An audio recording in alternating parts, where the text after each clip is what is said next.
Kalau menurut saya tuh sebetulnya kalau Ibu Mega atau PDIP memang mau berjuang, jangan nanggung gitu loh. Sekalian lah berjuang di FIFA-nya. FIFA dulu diboikot kok Afrika Selatan waktu dia apartheid. Dan sekarang yang bilang Israel apartheid itu bukan orang luar loh. Orang lembaga HAM-nya apartheid sendiri, koran-koran besar di sana sendiri. Kalau diatur lah, pasti kan ada harganya. Kalau saya dulu harganya, ya Israelnya harus temuin saya dengan orang-orang bos-bosnya dia di Palestina, baru dia oke. Nah kalau di sini mungkin harganya itu tadi, ya boleh lah. Tapi nanti boleh dong kita pasang spanduk di Istora atau apa gitu. Oh, jadi kayak di Jerman itu kan.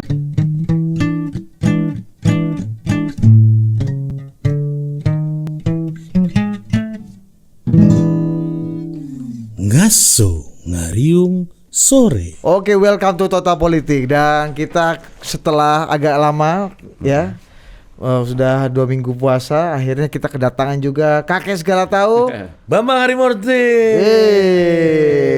Apa kabar BHM? Baik. Gimana? Gimana Mas? Kita nggak jadi nonton Piala Dunia U20 nih. Tapi mungkin kita nonton U17 ya? Agak naik dulu Mas. Emang ada info kita agak naik. Iya, katanya sih karena Israel nggak masuk di U17 dan Peru nggak sanggup. Masih kualifikasi Mas, U17 Mas. Tapi Israel udah tersisih. Udah tersingkir ya. Jadi dan karena Perunya dalam kondisi yang tidak kondusif, mungkin dipindahin ke Indonesia. Tapi November Desember udah pencapresan. Artinya ya bener juga. Tapi kan nggak apa-apa. Justru ketika sudah pencapresan, kalau memang ketua umum PSSI-nya jadi kandidasi juga kan bisa dapat wave yang langsung nyata kan. Bener juga sih. Tapi pencapresan kan enggak, sebenarnya yang lebih penting bisa menang nggak. Kalau menang pasti heboh lah. Maksudnya menang apa nih? Kalau tim kita bisa menang kayak Saudi ngalahin Argentina itu kan libur nasional Mas ya. Wah. Itu seberapa percaya Mas Bambang akan kemenangan Saudi terhadap Argentina waktu itu? Kira-kira belum lama ini ada satu klub di Indonesia dari satu kota, saya nggak usah sebut namanya, tiba-tiba dibeli oleh orang kaya. Kota atau kabupaten? Ya kabupaten. Tiba-tiba 7 kali bertanding menang terus, termasuk mengalahkan Persib dan Persija. Ya kita bisa tahu lah apa itu permainan yang biasa atau udah diatur kan. Itu klubnya itu biasa aja, klub-klub biasa mediocre gitu. Iya. Tapi itu kan biasa karena sekarang kan tidak ada degradasi. Jadi kalau mau ngalah berani bayar gede nggak apa-apa karena nggak ada risiko degradasi. Oh gitu ya. Kok nggak ada degradasi ya? Emang gitu ya? Yang kemarin kan ada ini gara-gara pandemi. Oh, untuk tahun ini aja kan? Iya. Nah, Mas, ini kemarin kan penolakan PDI Perjuangan, teman-teman PDI Perjuangan, Ganjar, terus Pak Koster terhadap Israel ini, saya mencoba mengikuti logika berpikirnya gitu. Ya di level mana make sense gitu. Nah waktu diwawancara sama kawan kita Rifana Pratiwi gitu, Mas Hasto itu mengatakan ini IPU kenapa bisa Mas katanya. Ini kenapa bisa? Inilah sejarah harus diluruskan kata Mas Hasto. Bahwa setelah kebangkitan kemenangan Netanyahu itu akan menginspirasi kelompok-kelompok radikal kanan untuk bangkit dan ini akan bahaya dan Indonesia jangan sampai menjadi tempat pertarungan antara kekuatan radikal kanan dan gitulah. Gitu. Karena Menteri Keuangan yang Israel yang baru tidak mengakui Palestina, gitu kan. Ada pula Menteri Keuangan ini masuk dalam ini ada konteks kayak gini itu apa situasi sebenarnya Mas? Iya kalau kita lihat di Israel sendiri pemerintahan Netanyahu sendiri kan lagi digoyang ya, dan digoyangnya bukan hanya oleh orang oposisi biasa. Bahkan orang-orang non politis kayak teman-teman saya yang pilot-pilot tempur ya. Dan di Israel itu kan pilot tempur tuh kayak kasta nomor 1 lah. Dianggap orang paling hebat ya. Kesatria yang paling tinggi lah ya. Mungkin kalau di cerita fiksi itu kayak Jedi ya. Jadi mereka sendiri demo kan sekarang. Karena mereka merasa kalau Netanyahu ini berhasil menggolkan undang-undang baru yang membuat keputusan Mahkamah Agung bisa diganti oleh keputusan parlemen, mereka merasa demokrasi di Israel akan mati gitu. Jadi mereka sekarang tiap hari demo, udah berapa lama ya.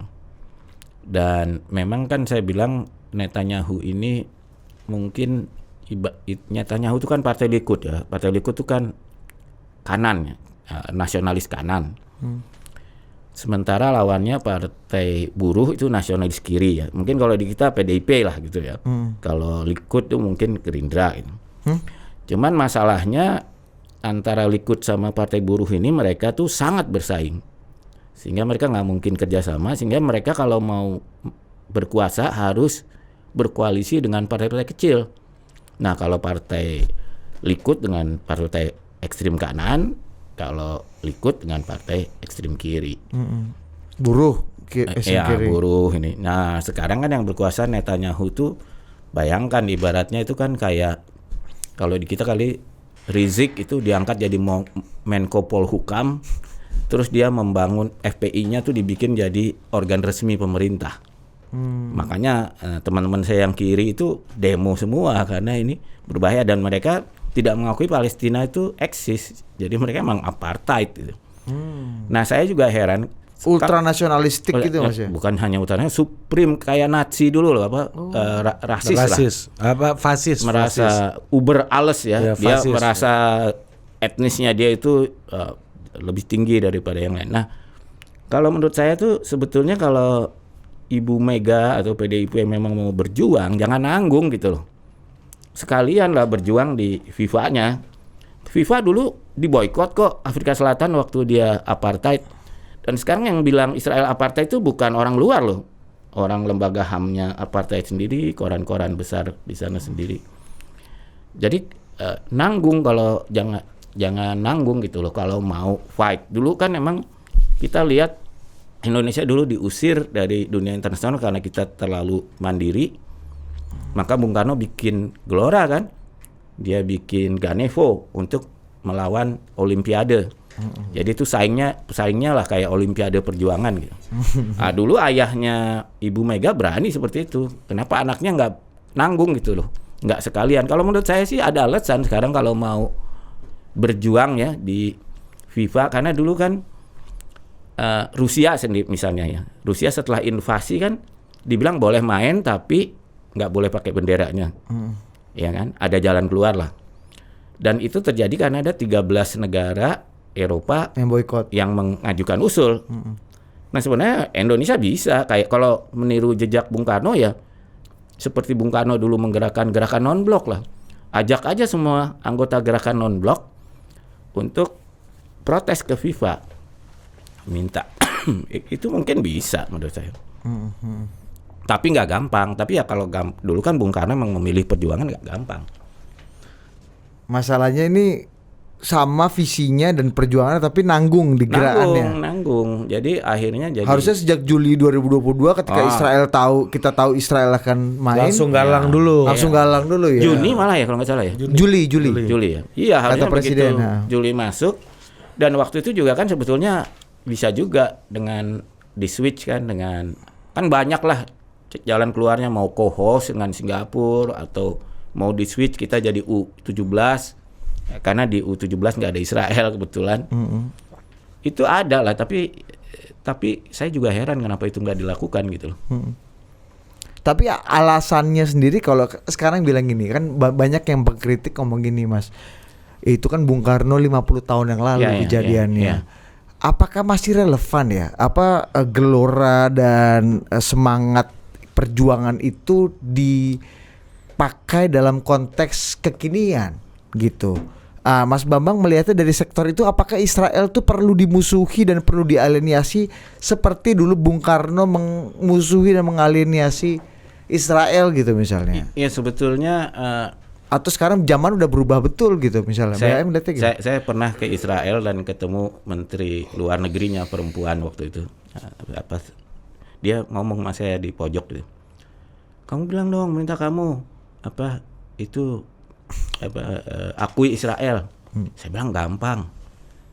kalau kamu bisa meyakinkan Palestina buat minta Indonesia mengakui Israel, besoknya bahkan mungkin hari itu juga Indonesia akan mengakui Israel.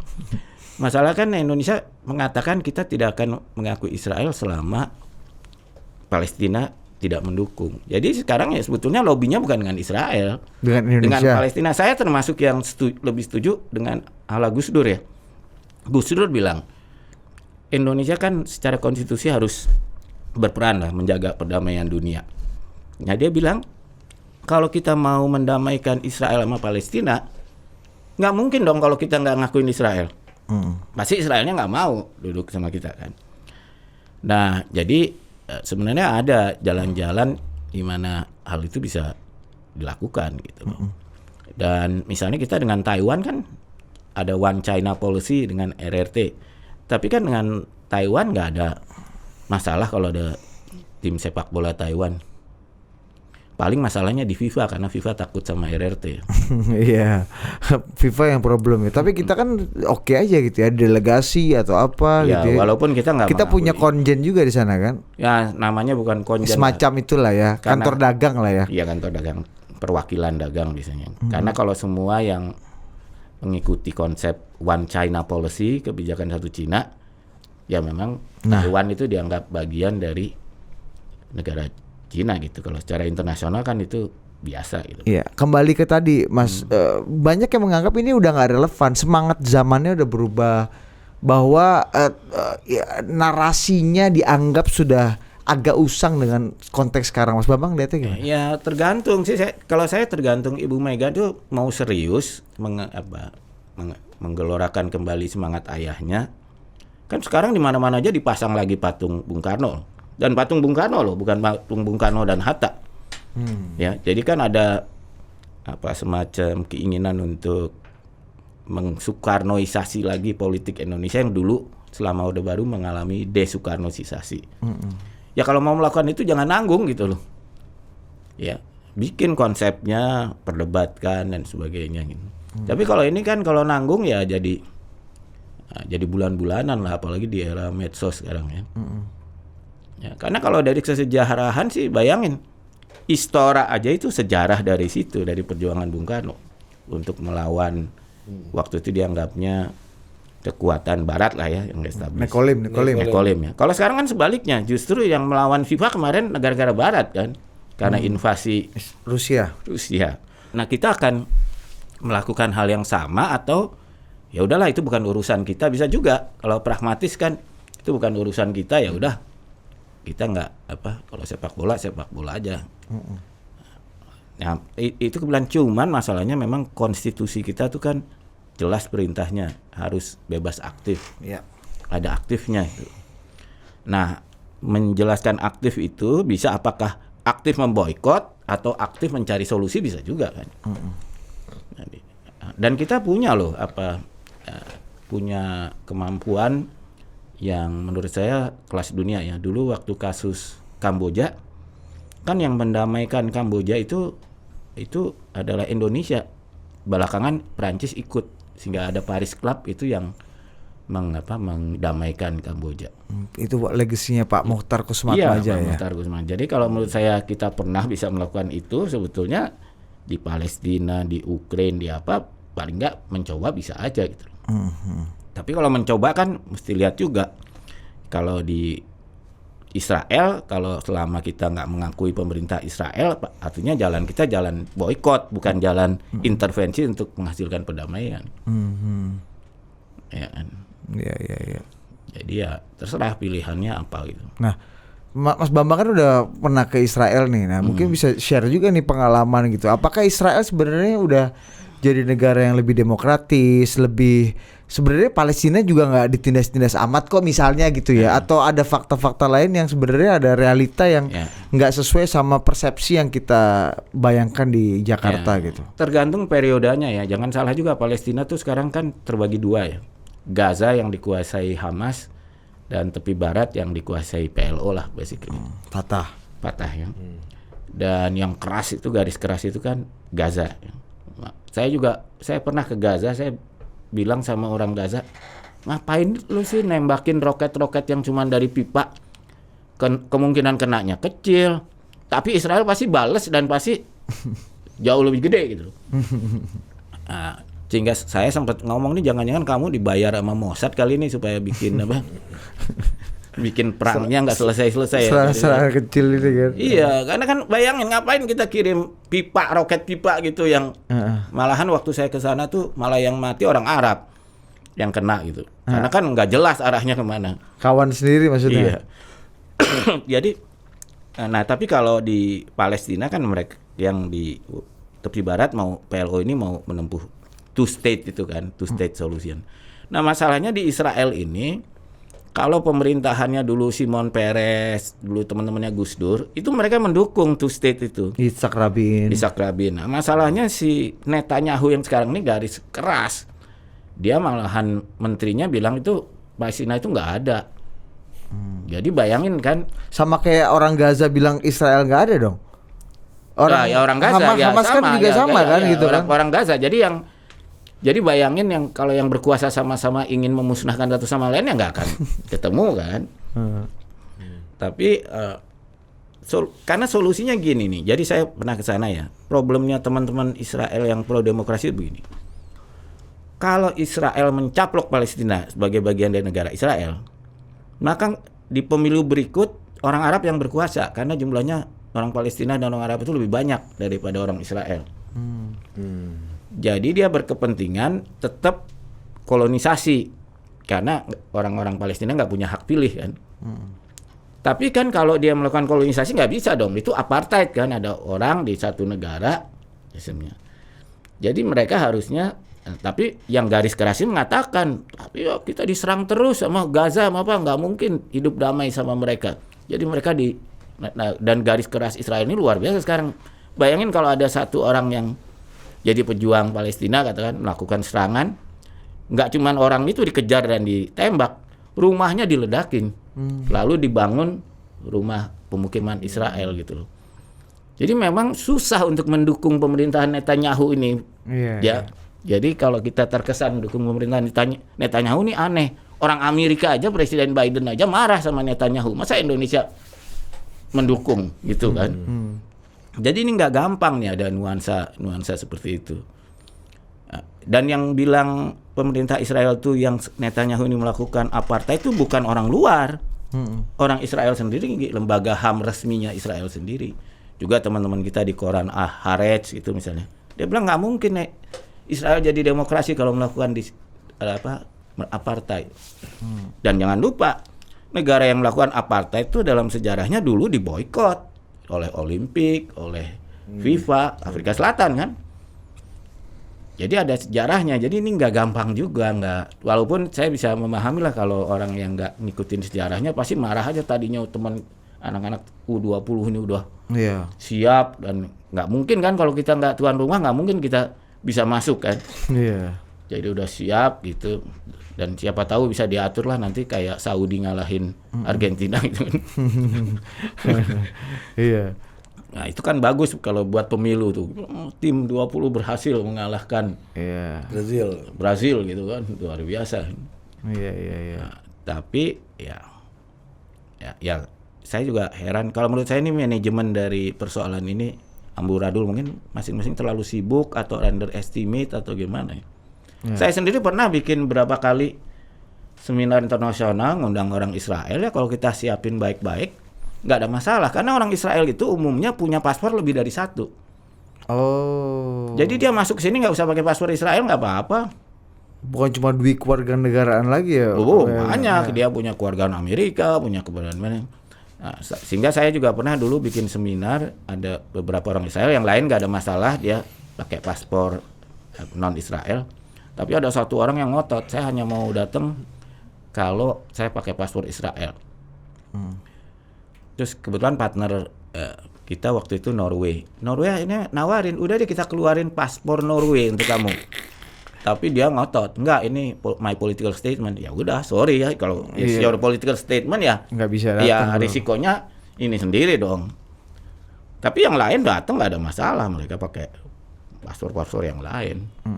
Dan sekarang juga banyak orang Israel di Indonesia tapi ya mereka pakai paspor yang lain aja. Dan orang Indonesia ke Israel itu banyak.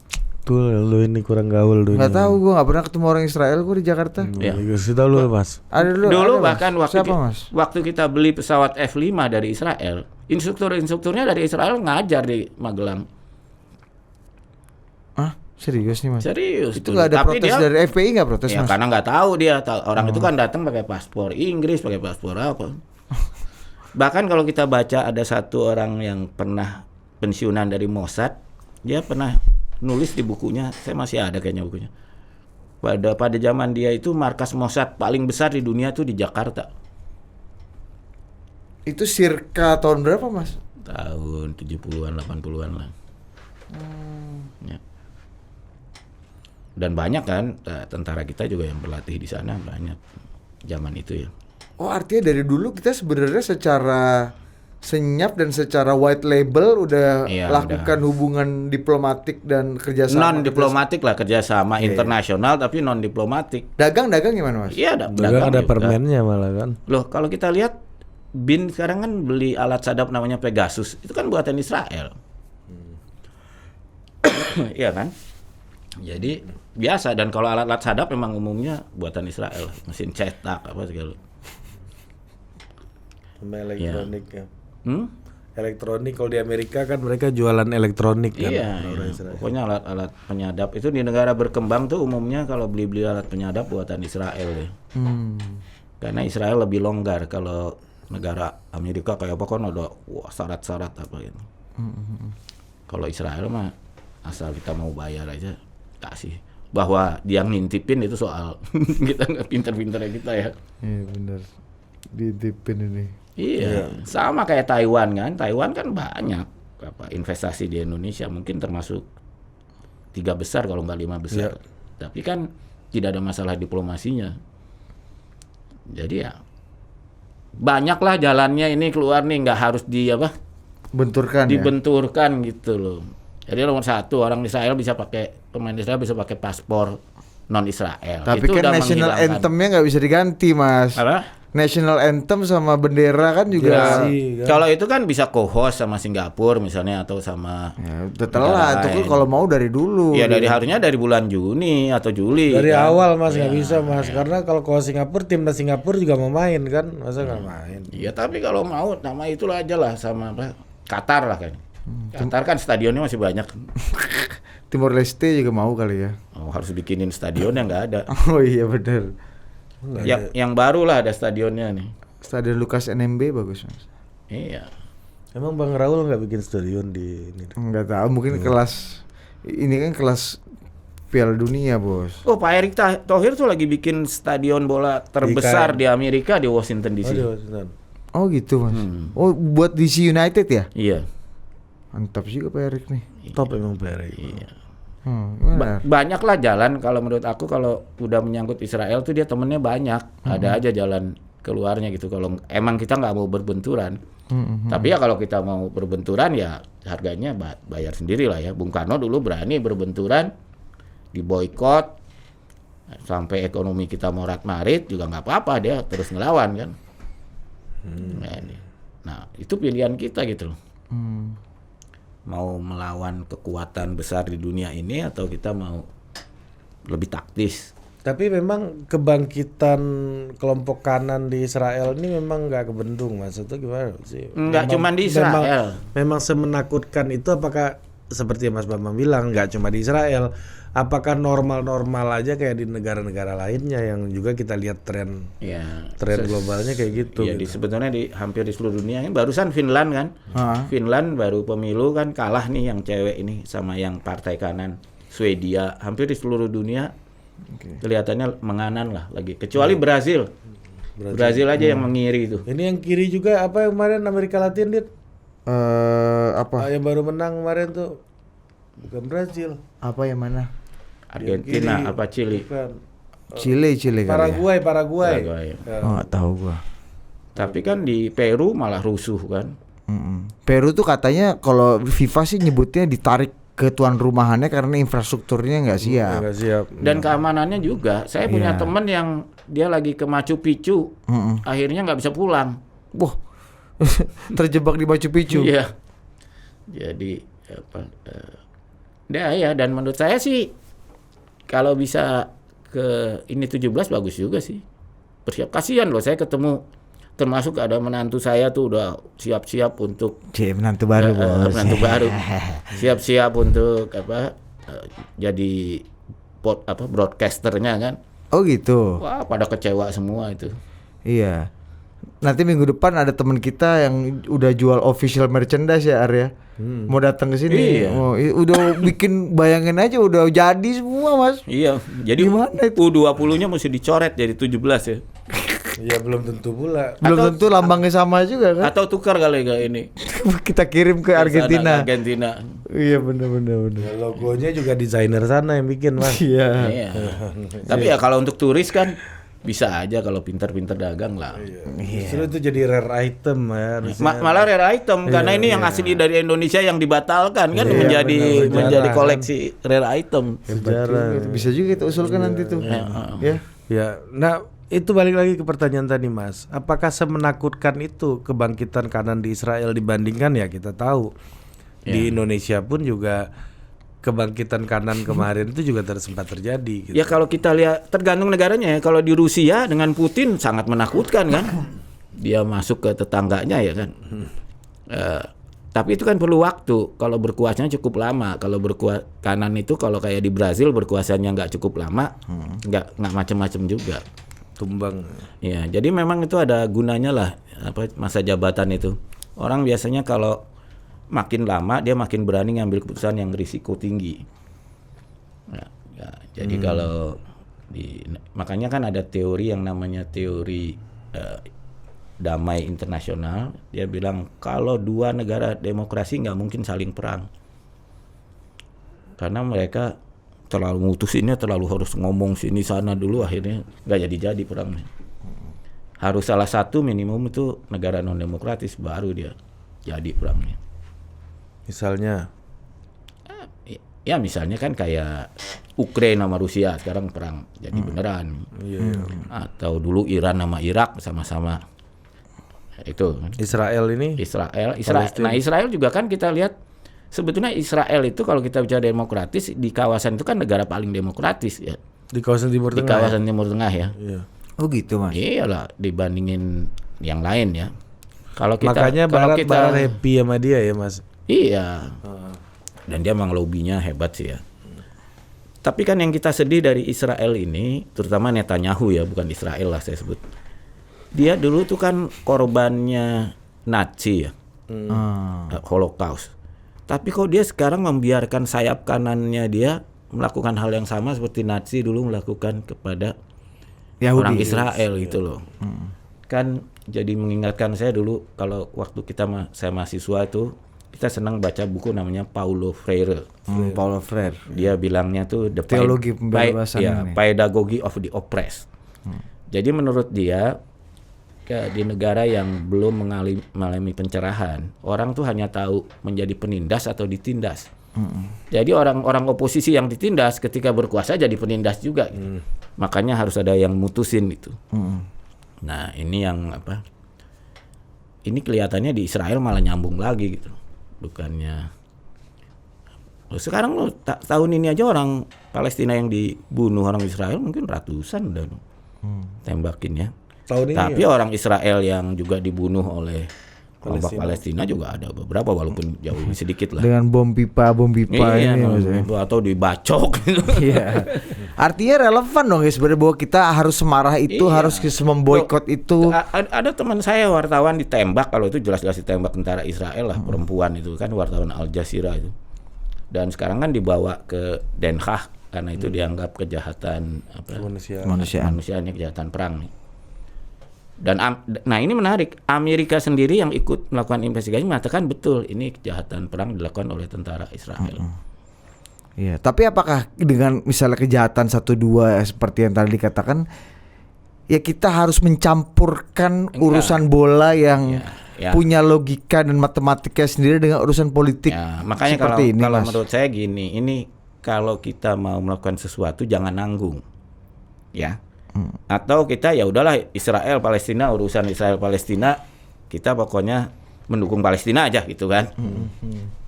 Nah, karena kita juga nggak punya resources.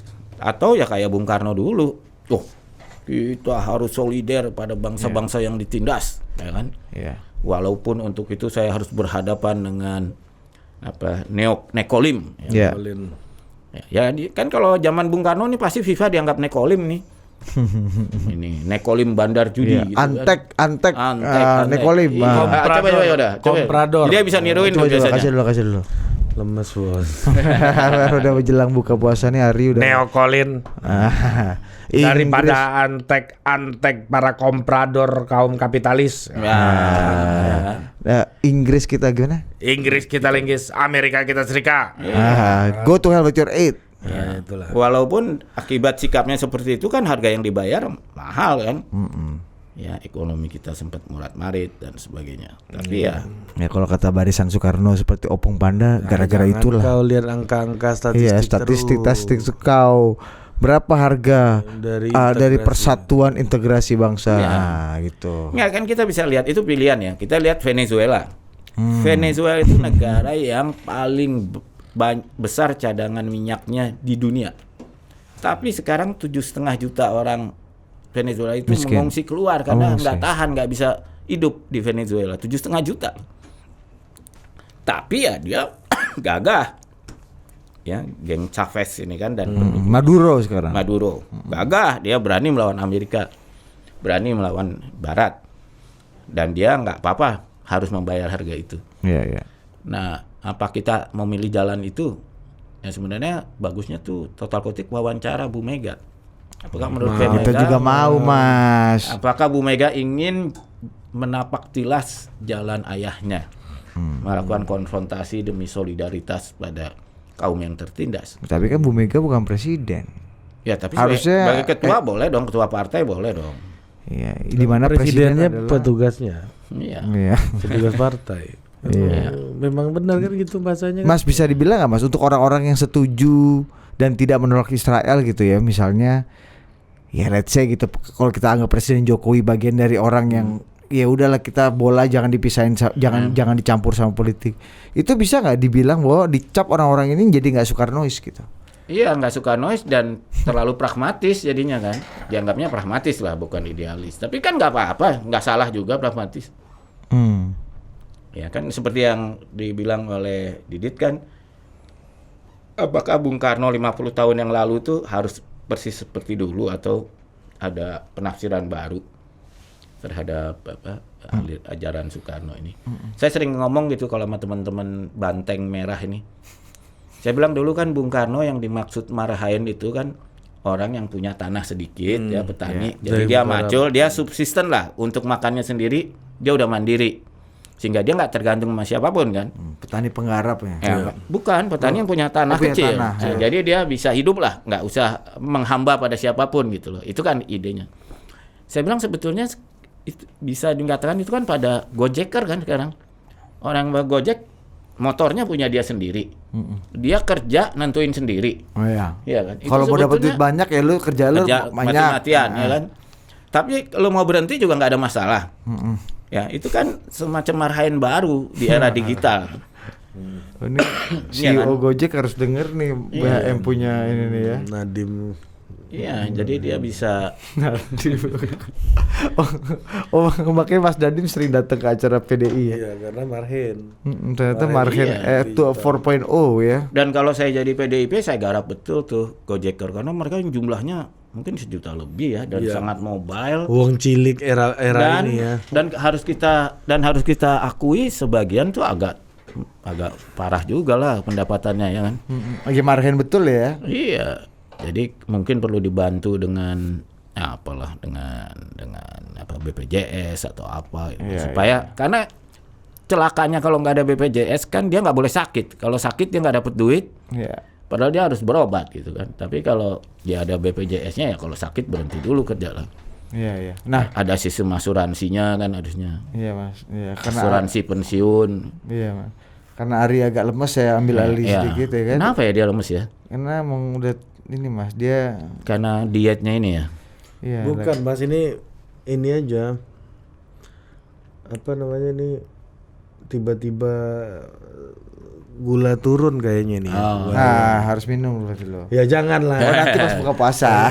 Kita syuting ini jelang-jelang buka Ini puasa. ngabuburit nih ngabuburit. Iya, iya. Ngabuburit. Ya, dapat ceramah. Mas, Iya. tapi gini Mas, ini ada yang bilang juga. Ini kita bicara politik luar negeri ya. Indonesia ini lebay betul lah. Israel ditolak-tolak. Ini MBS aja udah gandengan tangan sama Iran ya, difasilitasi oleh Tiongkok. Katanya di Timur Tengah itu juga udah punya kantor diplomatik dan kantor dagang sama Israel. Lah yang paling Arab aja udah mantap sama Israel, ini kenapa kita yang nolak gitu Karena gimana? di Nggak Arab usah nggak gitu. ada Bung Karno. Betul juga Anda nih. Tidak ada. Enggak, kita bisa lihat ya. Mungkin kalau MBS ini agak baru ya. Yang paling bisa kita lihat contoh adalah Turki. Jordan. Oh, Turki. Oh, ini. Turki kan Erdogan. punya hubungan dengan Erdogan, Mas. Israel. Iya, punya hubungan. Tapi dia tetap kritis sama Israel. Berarti Erdogan nih. Ya, Enggak Soekarnois. Erdogan. iya kan. Dia ternyata punya. Oh, Turki. Punya Ya, coba hubungan. gimana Mas? Timur Tengah ini hubungannya sama Israel nih love and Ya, hate relationship gini, ya kalau menurut saya kan gini, dulunya itu mereka tuh kan terlalu pede ya, nganggap Israel ini kita serang sebentar aja selesai, kayak Putin di Ukraina lah. Kita masuk aja Ukraina itu selesai. selesai ya kan. Sehingga kemudian dia orang-orang Palestina di situ dibilangin kalian cuti deh keluar supaya kalau ntar kita masuk perang nanti kita udah menangin, kalian balik lagi ambillah tuh seluruh Israel, kan dulu kan begitu. Ternyata malah diserang duluan sama Israel kan, habis gitu. Terus akhirnya rumah-rumah itu mereka nggak bisa pulang karena didudukin oleh Israel. Nah pada saat itu karena dianggap itu haknya mereka, jadi PBB kan bikin yang namanya penghunian pengungsi. Ya, Di PBB refugees. itu kan UNHCR. 2000 ya dia bikin untuk rencananya nanti satu saat bisa balik lagi ke tanahnya gitu. Tapi ternyata nggak bisa balik-balik. Nah kalau menurut saya, kalau saya jadi penentu kebijakan luar negeri Indonesia, sebenarnya kita punya peluang. Dulu tuh Amerika tuh zaman Carter bisa mendamaikan Mesir sama Israel.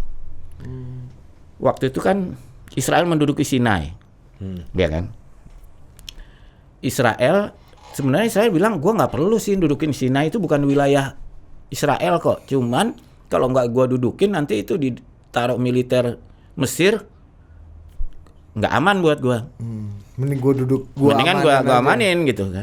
Nah, lalu akhirnya Carter ada itu yang namanya kesepakatan Land for Peace. Jadi tanah untuk perdamaian. Jadi Amerika bilang gini deh, Israel balikin tuh Sinai ke Israel, Ke Mesir. Mesir, Israel balikin Sinai ke Mesir. Tapi nanti PBB kirim pasukan penjaga damai di situ memastikan tidak ada militer Mesir masuk di situ. Jadi daerah itu demilitarized lah, Iya. ya kan? Sehingga Israel nggak ada alasan untuk Menduduki Sinai. menduduki Sinai gitu, karena dijamin oleh PBB dan Amerika mendukung. Sebenarnya hal yang sama kan bisa dilakukan sekarang tuh. Kalau kita lihat garis keras Israel, mereka bilang ini Gaza soalnya kita diserang terus nih pakai roket-roket pipa, ini kan nggak aman ya. Iya. Terus alasannya keamanan lah. Bagi Israel tuh sebetulnya Palestina itu kecuali garis ekstrim keras kayak Hamas. enggak, yang Israelnya juga garisnya tuh Likud. itu enggak, Likud juga oke sebetulnya, tapi yang enggak lebih ekstrimnya dari Likud. Sebenarnya mereka tuh FPI lah ya, Front Pembela Israel ya. mereka tuh enggak apa-apa gitu, enggak menguasai, bisa mendukung two state lah. Cuman kan two state tuh persyaratan keduanya yang susah, yaitu hidup berdampingan secara damai. Nah, Indonesia kalau menurut saya, kalau kita mau ngambil risiko, ya kita kayak di Sinai lah. Di Sinai itu kan banyak pasukan PBB dari Indonesia. Iya. Ya kita bikin buffer zone lah di perbatasan Israel dan Palestina. Lalu kita memastikan bahwa kalau kita lihat di tepi barat, kayaknya mereka udah tahu lah nggak mungkin melawan Israel secara militer, jadi lebih baik secara diplomatik dan secara kemanusiaan. Kita bisa. Saya dulu waktu ketemu Menteri Luar Negeri Israel, saya bilang, kamu sebetulnya ya, saya lihat nih orang Palestina ini miskin-miskin, ya. Tapi kalau kamu bolehkan negara Palestina West Bank ini bikin bandara internasional, udahlah keamanannya kamu yang jaga, tentara Israel yang jaga. Yang penting itu punya Palestina.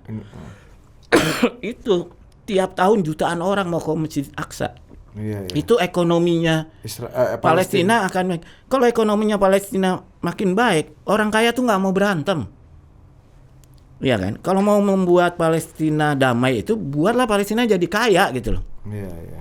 Berapa juta loh orang yang mau, bayangin kalau dari haji langsung ke Aqsa. Ya kan pasti orang Indonesia aja berapa juta. Iya.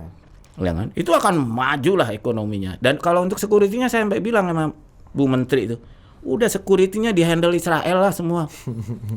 Ya kan? Udah teruji. Gak ada masalah. Dan kalau kalian untuk pengamatnya adalah ini internasional lah. Pasukan PBB atau apa-apa yang ikut. Karena tentara Palestina ini kurang ya Mas ya, katro ya. Ya bukan katrok lah, mereka secara resources kan, bayangin kalau militer Israel itu dari Amerika dapat 4 miliar dolar gratis tiap tahun ya. Jadi persenjataannya tuh, ya bayangin dia udah bisa punya senjata yang bisa nembak jatuh roket, bayangin. Jadi tank-tanknya itu ada kayak senjata gitu, kalau dia ditembak dengan roket, roketnya tuh ditembak udah deket gitu. Itu kan canggih banget gitu. Nah, jadi kalau menurut saya ngelawan Israel dengan kekerasan itu strategi yang salah. Harus belajar dari dulu Mahatma Gandhi melawan Inggris. Apa? Dengan damai kan.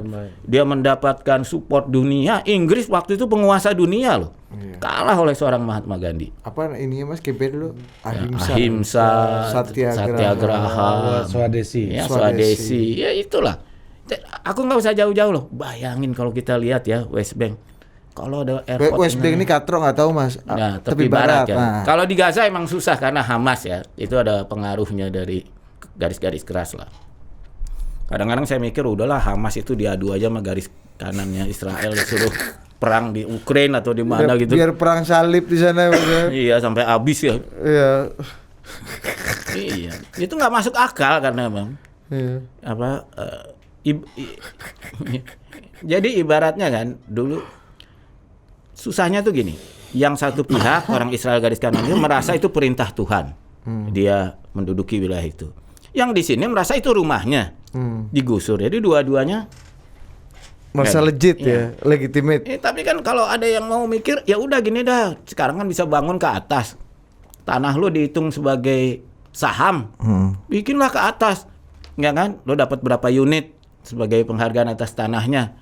Sisanya bisa dijual, orang Israel mau masuk silahkan. Oh dia, kalau dia dapat lebih dari 1 unit disewa-sewain sama dia kaya lagi. Intinya harusnya pendekatannya cuan aja Mas ya. Prosperity lah, Iya, pendekatan iya. kesejahteraan. Kesejahteraan ya. Nah kalau Indonesia mau masuk di situ, menurut aku kita punya track record.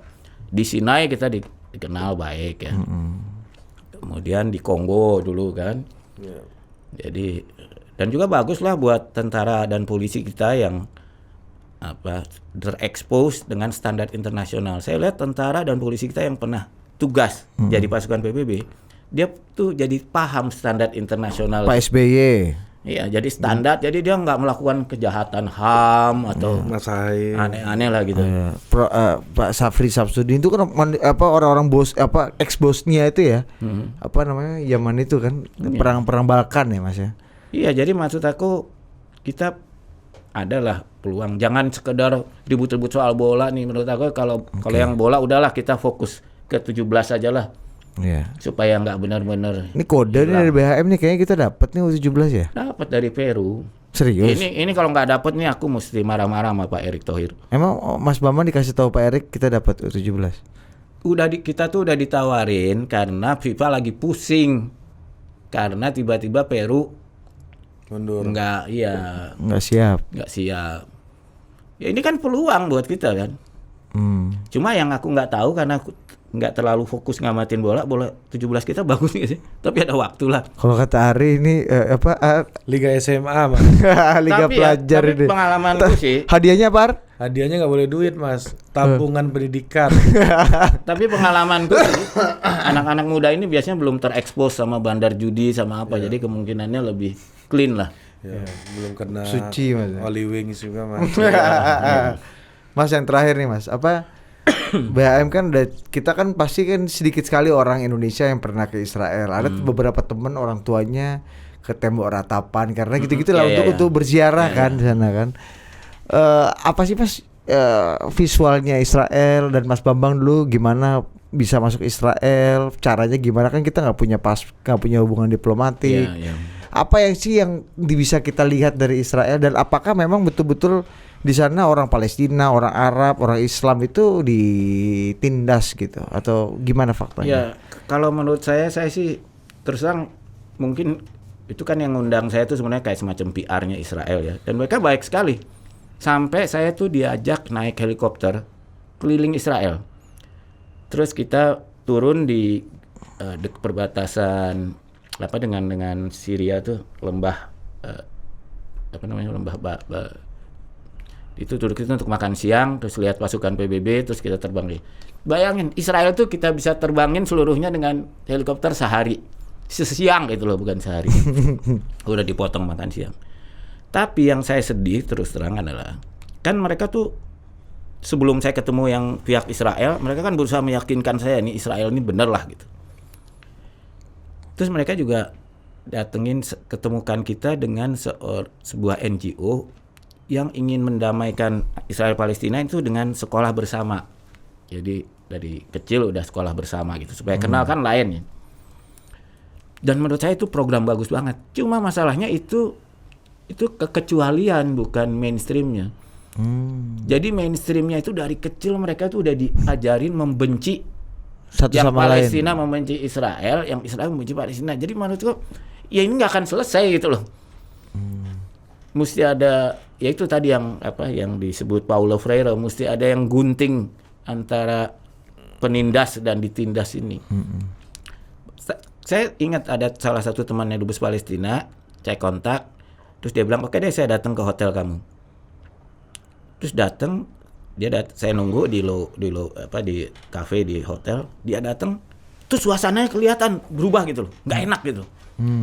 Karena rupanya hotel itu tempat orang Israel, bukan tempat orang Palestina.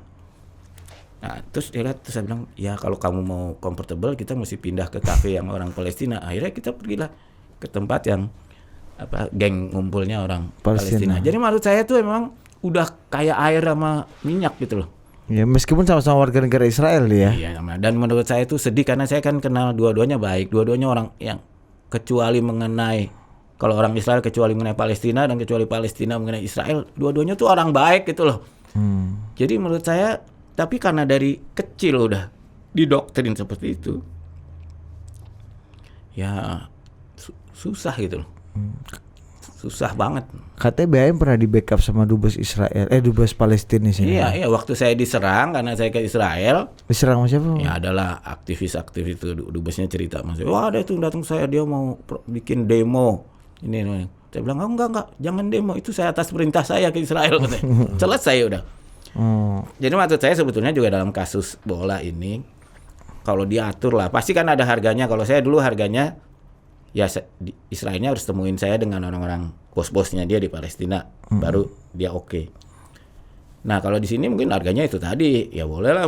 Tapi nanti boleh dong kita pasang spanduk di Istora atau apa gitu. Oh, jadi kayak di Jerman itu kan dulu, kan bayangin itu kan event internasional disorot kamera internasional, kan sangat menguntungkan buat Palestina. Jadi bisa dibikin justru menguntungkan Palestina gitu loh. Bukan ditolak semuanya gitu. Bukan bumi hangus lah. Kalau ini kan kayak bumi hangus, akhirnya sama-sama rugi. Jadi buat Palestina juga nggak ada untungnya kok ini. Apa untungnya buat Palestina juga? Buat Mas Ganjar untung nggak? Malu nggak. Apalagi Ganjar rugi besar kan. Costner rugi besar. Koster sorry. Koster bintang film. Kevin Costner.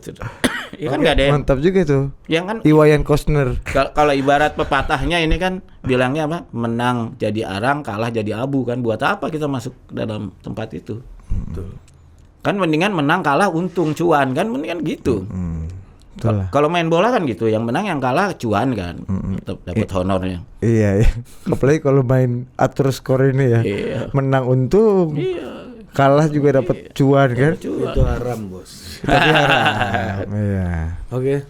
Jadi sayang lah kalau saya menyayangkan nih sebetulnya satu peluang emas yang harusnya bisa menyenangkan jutaan orang, akhirnya membuat marah jutaan orang, gak ada yang untung satupun. PDI untung nggak? Paling yang untung mungkin kelompok Islam keras pun nggak untung karena dia lihat loh PDIP membela Israel, jadi dia nggak bisa serang kan, dia membela Palestina, Iya. dia kan, dia kan pengennya nyerang PDIP pro Israel, tidak membela Palestina. Loh ini sekarang PDIP nggak rugi juga sih Islam keras ini. Jadi Mas Anies diam 1000 bahasa itu langkah yang bagus atau langkah yang Ya saya rasa dia bingung. Dia bingung, mungkin tadinya kalau datang dia bisa bikin protes atau apa. Sekarang loh, ini istilahnya kecurian kan, diduluin oleh PDIP. Ya. Untuk pasar tertentu ya. Iya. Tapi tentu untuk pasar anak-anak muda yang di medsos ini, nah celakanya kalau aku lihat pasar medsos ini kan pasarnya Ganjar. Iya kan, dia kan memang sangat piawai lah, kayak Marcos lah. Bongbong Marcos kan sangat piawai, dia bisa menang karena kepiawaiannya di medsos. nggak perlu datang untuk debat kandidat itu Nggak ya? datang debat, Kedua kali. nggak mau datang debat, prestasi juga nggak kelihatan, tapi menang karena medsosnya emang hebat. Mantap Pak Top Ganjar. Pak Ganjar.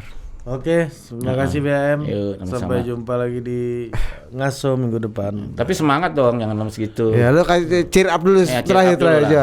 Pura-pura dulu pura-pura. Ayo. Lonceng kematian imperialisme telah berbunyi. It's ring, menggelegar artinya saudara-saudara. Ah, Itu tuh Surya Paloh. Erick Thohir, the rising star. Oke, sampai jumpa. Oke.